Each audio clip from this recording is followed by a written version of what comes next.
ప్రధానంగా మీరు గుంటూరు జిల్లా నుంచి ఒక పల్నాడు ప్రాంతం నుంచి రాయలసీమకి వెళ్ళి ఫ్యాక్షన్ ఏరియాలో మరి అక్కడ ఎలాంటి గొడవలు లేకుండా ఇది ఎట్లా చక్రం తప్పగలిగారో ఏంటి అసలు తెలుసుకోవచ్చు.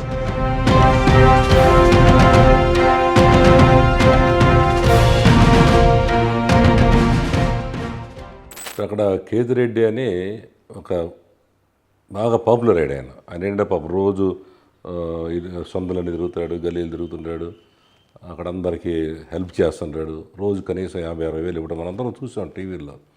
అంత సర్వీస్ చేసిన వ్యక్తి గ్యారంటీగా గెలుస్తాడు, ఇతను ఓటమి లేదు అని రాష్ట్ర ప్రజలు కాదు దేశమంతా కూడా చూసింది.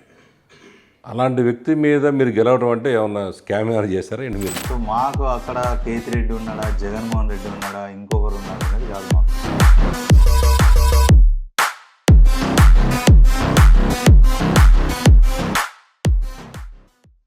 జగన్మోహన్ రెడ్డి గారి ప్రభుత్వం వచ్చిన తర్వాత మళ్ళీ కొంచెం ఫ్యాక్షనిజం పెరిగినది, అంతేగాని చాలా వరకు ప్రజల్లో ఆ భావాలు తగ్గిపోయినాయి, పూర్తిగా తగ్గిపోయినాయి.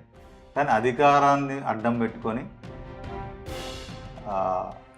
అక్రమంగా సంపాదించడం, అపోజిషన్ వాళ్ళని తొక్కటం, బెదిరించడం, రాజకీయాల నుంచి దూరం చేయడం, రాజకీయాల నుంచి కనుమరుగయ్యేటట్టుగా ప్లాన్ చేయడం,